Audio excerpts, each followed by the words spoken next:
பாரதி ராஜாவோட நல்லடக்கம் செய்யப்பட்டிருக்கக்கூடிய அந்த இடத்துல வந்து அமர்ந்து ஒரு மயில் ஆசீர்வாதம் செஞ்சிருக்குதாம். அத பார்த்துட்டு ஒட்டுமொத்த குடும்பமும் கையெடுத்து கும்பிட்டு வணங்கியிருக்காங்க. அதோட விவரத்த அந்த இதுல பார்க்க போறோம். 84 வயசுல காலமா இருக்கக்கூடிய பாரதி ராஜாவோட உடல், அவரோட ஆசைப்படி அவரோட சொந்த வீடு, சொந்த மண்ணுல பண்ணை வீட்ல அடக்கம் செய்யப்பட்டிருக்குது. தேனி மாவட்டத்துல இருந்து கொடைக்கானல் போகக்கூடிய பகுதியில காட்டோடு அப்படின்னு கிராமம் இருக்கு. அந்த கிராமத்தோட வலதுபுறத்துல ஒரு மிகப்பெரிய பண்ணை வீடு பாரதி ராஜாவுக்கு சொந்தமா இருக்குதாம். அங்கதான் பாரதியோட மனைவி பாரதிராஜா இறந்து போறதுக்கு முன்னாடி தங்கி இருந்திருக்காங்க. இப்ப அவர் ஆசைப்பட்ட மாதிரியே அவரோட உடலை அங்க அடக்கம் செஞ்சிருக்காங்க. அதுவும் அரசு மரியாதையோட அடக்கம் செஞ்சிருக்காங்க. ஜூன் 10ஆம் தேதி இறந்து போயிருக்கக்கூடிய பாரதிராஜாவோட உடல் ஜூன் 11ஆம் தேதி வியாழக்கிழமை அடக்கம் செய்யப்பட்டிருக்குது. அடக்கம் செஞ்சதுக்கு பிறகு அவங்களோட உறவினர்கள் உட்பட எல்லாருமே கிளம்பிட்டாங்க. பாரதிராஜாவோட மகள், மனைவி, இன்னொரு பக்கம் மருமகள், இவங்க மட்டும்தான் அந்த பண்ணை வீட்டுல இப்போதைக்கு பாதுகாப்புக்கு இருக்காங்களாம். இந்த மாதிரி சுச்சுவேஷன்ல பாரதி ராஜாவோட பண்ணை வீடு இருக்கக்கூடிய பகுதி தேனி, ஒத்தலகுண்டு, பழனின்னு சொல்லி எக்கச்சக்கமான மலையும் காடுகளும் சார்ந்த இடம்தான்.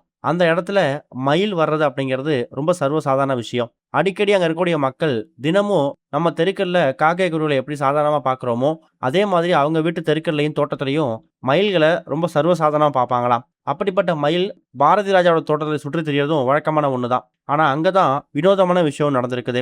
பாரதி ராஜாவோட உடல் அடக்கம் செய்யப்பட்டிருக்கக்கூடிய அந்த பகுதி, அந்த சமாதி இருக்கு இல்லையா, அங்க ஒரு மயில் வந்து அமர்ந்து ரொம்ப நேரமா உட்கார்ந்து இருந்திருக்கு. இதை பார்த்துட்டு ஒட்டுமொத்த குடும்பமும் ஒரு பக்கம் அதிசயப்பட்டாலும் இன்னொரு பக்கம் ரொம்ப ஆச்சரியமா பார்த்து கையெடுத்து கும்பிட்டு வணங்கியிருக்காங்க. அந்த முருகனே மயில் வடிவத்துல வந்து பாரதி ராஜாவுக்கு இந்த ஒரு ஆசீர்வாதத்தை கொடுத்திருக்காரு அப்படிங்கிற மாதிரி ரொம்ப மெய்மறந்து போயிட்டாங்களாம். குறைஞ்சது ஒரு 1/4 மணி நேரம் அந்த மயில் அவரோட சமாதியை சுற்றி வந்திருக்கு.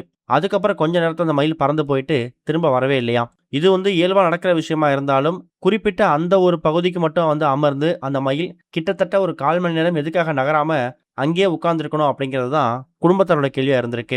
அந்த பகுதிக்கு மயில் வரக்கூடிய விஷயம் சர்வசாதாரணம். ஆனா பாரதி ராஜாவோட உடல் இருக்கக்கூடிய அந்த இடத்துல ரொம்ப நேரம் நின்னதுதான் இங்க பல பேர் மத்தியில ஆச்சரியத்தை ஏற்படுத்தியிருக்குது. இதை பத்தி நீங்க என்ன நினைக்கிறீங்க அப்படிங்கிற கருத்துக்களை மறக்காம கமெண்ட்ல மென்ஷன் பண்ணுங்க. இது ஒரு பக்கம் இருக்க, கருப்பு படத்தோட இறுதி வசூல் எவ்வளவு அப்படிங்கிறது இப்ப கன்ஃபார்ம் ஆயிருக்கு. சூர்யா நடிப்புல உருவாகி கடந்த மே மாசம் வெளிவந்த திரைப்படம் தான் கருப்பு.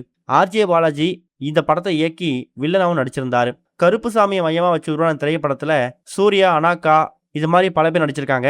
இந்த படத்துக்கு சாய் அபியங்கர் இசையமைச்சிருந்தாரு. பிரம்மாண்ட பொருட்கள் எடுக்கப்பட்ட திரைப்படத்துக்கு ஆரம்பத்துல இருந்து இப்ப வரைக்கும் கலவையான விமர்சனம் வந்திருக்கு. இருந்தாலும் பாக்ஸ் ஆபீஸ்ல எந்த குறையும் வைக்கல. இந்த நிலை இந்த திரைப்படத்துக்கான மொத்த வசூல் எவ்வளவு அப்படிங்கறது இப்ப கன்ஃபார்ம் பண்ணிருக்காங்க. உலக அளவுல கருப்பு திரைப்படம் இதுவரைக்கும் 335 கோடி வசூல் செஞ்சிருக்குதாம். இதுதான் இந்த திரைப்படத்துக்கான இறுதி வசூல் அப்படிங்கிறது இப்ப கன்ஃபார்ம் ஆயிருக்கு. இதுவரைக்கும் கனெக்டிங் டிவிக்கு சப்ஸ்கிரைப் பண்ணனா மறக்காம சப்ஸ்கிரைப் பண்ணிக்கங்க. உடனடி அப்டேட்ஸ் பெறுவதற்கு நோட்டிபிகேஷன் பெல்லையும் கிளிக் பண்ணிக்கங்க.